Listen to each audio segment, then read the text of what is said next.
قرآن پاک نے کہا یہودیوں پہ اللہ نے ذلت مسلط کر دی ہے، یہ ذلیل ہے، ان کا کوئی دیش نہیں۔ یہ جہاں انہوں نے قبضہ کیا ہوا نا فلسطین میں، یہ قبضے کی جگہ ہے اور ایک مٹھی بھر ملک ہے، شاید 60-70 لاکھ آبادی ہو اسرائیل کی۔ اگر امریکہ اس کی مدد نہ کرے تو اسرائیل قائم نہیں رہ سکتا۔ اور اس کے گرد 12-14 اسلامی ملک ہیں۔ بیت المقدس مسجد اقصی معمولی جگہ نہیں۔ حضور نے فرمایا 3 سفر کرو تو سمجھنا ہم عبادت کر رہے ہیں۔ کون کون سے؟ فرمایا اگر بیت اللہ جاؤ تو عبادت سمجھ کے جانا، مسجد نبی کی طرف جاؤ تو عبادت ہے، اور مسجد اقصی کی طرف جاؤ تو یہ بھی عبادت ہے۔ اور فرمایا مسجد اقصی میں جس نے ایک نماز پڑھی اسے 25,000 نمازوں کا ثواب ملے گا۔ اور میرے رسول پاک نے یہ وہ مسجد ہے جس کے ساتھ معراج شریف جڑا ہوا ہے۔ قرآن پاک نے کہا کہ اس مسجد میں سبحان اللہ اسریٰ بعبدہ لیلا من المسجد الحرام الی المسجد الاقصی۔ مسلمانوں، قرآن کہتا ہے کہ تمہارے معراج کی شان رسول پاک کی مسجد اقصی سے جڑی ہے۔ جس محبوب کو رب معراج کرائے تو مسجد اقصی میں لا کے کرائے۔ وہ جگہ معمولی جگہ ہے، وہ معمولی جگہ ہے مسجد اقصی۔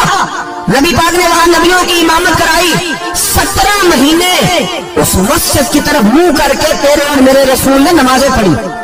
چھوٹی جگہ ہے اور پوری دنیا کا مسلمان اسے چاہیے شرم سے گھر جائے۔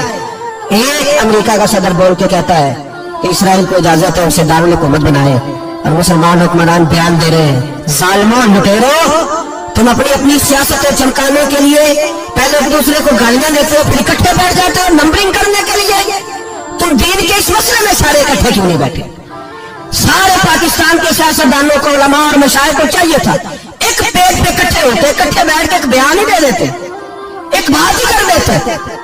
پھر میرا سلوٹ ہے ترکی کے صدر کو، پھر میرا سلوٹ ہے ترکی کے صدر کو۔ عجیب بات ہے نا کہ اس کے پاس ایٹمی طاقت آپ سے کمزور ہے، آپ کی تگڑی ہے۔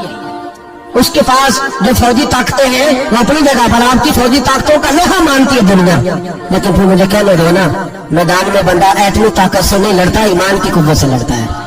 اور بول اٹھتا ہے نا، کیا کر لیا اس نے اپنی پارلیمنٹ سے خطاب کیا۔ اس نے بہت عرصہ پہلے کہا تھا مسجد اقصی میری خواب میں آئی تھی اور رو کے کہتی تھی آئے مجھے کوئی صلاح الدین ایوبی کا ماننے والا، کوئی آئے مجھے بچائے۔ کہتے میری خواب میں آئی تھی، روتی تھی، کہتی تھی کوئی آئے۔